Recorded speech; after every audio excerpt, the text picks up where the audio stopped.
Welcome to Early Morning Catechism. You know, in the last several weeks, we have been looking at questions that students have raised about the Eucharist, the Mass. Now we are deep into the season of Lent, and we are approaching Holy Week, and I thought during the next couple of weeks what we would do is look at the origins of our Eucharistic celebration. We are not far from Holy Week, and we want to look at the Jewish Passover meal and the Last Supper because they so tie together. The Jewish Passover was a feast, 8 days actually, in which they recall the greatest story in their history, the story of the Exodus, the story of Moses leading the people from slavery to freedom and through the desert, where they made a covenant with God at Mount Sinai. The Passover meal, like our Mass, had symbolic food and drink. And I'd like to share with you the meaning of these foods. First of all, we have the hard-boiled egg. It was part of their Passover meal, which had another name, the Seder meal. This was a symbol of strength. When you put anything into boiling water, it usually softens or melts. If you put ice into boiling water, you know what happens. If you put frozen vegetables into boiling water, they soften and the ice around them melts. But when you put an egg into boiling water, it gets very hard. And so the egg symbolized the fact that as the Israelites suffered in slavery, they became stronger with each affliction. We have our salad plate here. It has bitter herbs, celery, radishes, and these things were dipped into salt water, which reminded them of the bitterness of slavery. And then we have a mixture here. It really looks like applesauce, tastes like it because part of it was apples, and it's called harosis. This harosis reminded them of the work that they did in slavery. It represented the mortar that they spread between the bricks as they built the monuments for the Egyptians. And then we have the unleavened bread. Flat, no yeast. It was baked without waiting for, the dough was baked before they waited for it to rise. And it represented the haste with which they left Egypt. They didn't have time to let the bread rise. They had to escape in a hurry. So it was unleavened bread.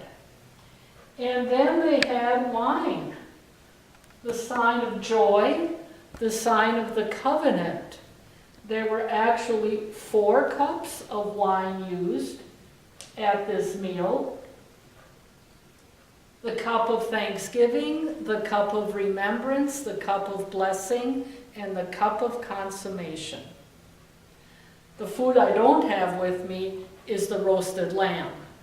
But that, of course, represented the lamb that saved them because they killed the lamb, painted its blood on their doorpost, and the angel of death passed over the houses that had the blood on the doorpost, thus saving the Israelites from having their firstborn killed. Now let's look at the ritual of the Passover. It began with the mother lighting the candles, and she prayed that God's blessing would come in upon her and her family.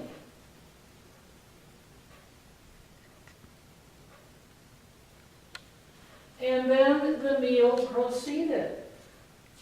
There was early in the meal the sharing of the first cup of wine. Then there was the eating of the bitter herbs and some of the harosis. The rest of it was a spread later on the unleavened bread to represent the spreading of mortar between the bricks. A very important part of the meal was the telling of the story. The youngest child would ask questions, and the father would then do the explaining. And the questions were asked in order to get the father to begin sharing the story. And there was a lot of back and forth conversation about this great story of being led from slavery to freedom. Then the second cup of wine was poured, and the father says this, and to me it's the most important sentence in the Passover. He holds up that second cup of wine and he says, "In every generation, each one ought to regard themselves as though they had personally come out of Egypt. Therefore, it is our duty to thank, praise, laud, glorify, extol, bless, exalt, and adore Him who did all of these miracles for our fathers and for ourselves." And so it is important to keep in mind the mentality that they had as they came to this Passover, and as they still have when they come to the Passover this year. They are conscious of the slavery to freedom that they have gone through in their own personal lives, as their forefathers did so many years ago. Then there is the drinking of the second cup, and then the breaking of the bread, then the main part of the meal. Then the third cup of wine is brought, and it is 1 cup for the whole family, and it is called the blessing cup, and it is passed around the table. After a long prayer of thanksgiving, this cup is passed around the table, and each one drinks from it. Finally, there is the singing of a psalm called the Hallel Psalm, Psalm 116, and then the drinking of the 4th cup of wine, the cup of consummation. So remember the importance of coming to this meal, not only remembering what happened 3,000 years ago, but being conscious of what God has done for them in personally leading them from slavery to freedom.